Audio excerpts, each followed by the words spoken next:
Good morning, ladies and gentlemen. This is Eddie Marcus again.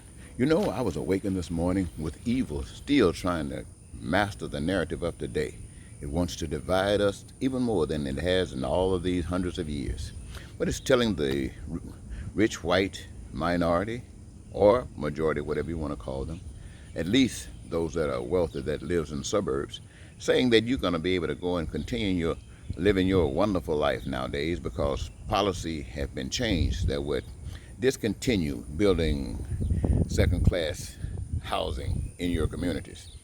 And that is something that's very detrimental to the society, and they want you to talk about it for the next few days or next week. But I want to give you something better to talk about. That is evil's plan. And I've suggested that we're going to spend our time talking about something that's much better than that. So I'm talking to all the news people. I know you're going to mention what evil has done, so mention it. But then we want you to forget it by talking about something that's much better than evil. Let's talk about goodness. Let's talk about kindness, and let's talk about love.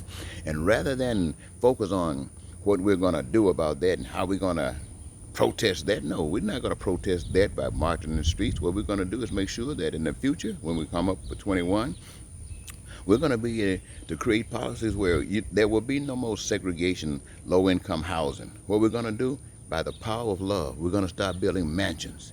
Mansions, ladies and gentlemen. So let's focus on how do we create a situation where the people who have been considered as second-class citizens can now start living as children of the Almighty God, living in mansions. And we're going to do it special in a certain kind of way that draws us together and not divide us, because we're going to allow those people who've been living the privileged in those suburban areas, we're going to allow them to have mansions as well.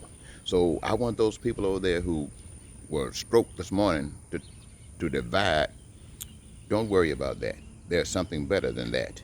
We, by the power of what they say, I think Beyonce said it, black is king. Now, see, this is how black is going to work. I'm not talking about a black that's led by white policy, but black that's led by God's policy. We're going to not divide. We're going to bring together. We are going to, in the future, create mansions for everybody. And let us talk about that. News media, talk about that. I know you got no idea. So it requires a lot of talking. So let's get busy and start talking about building our future. Thank you.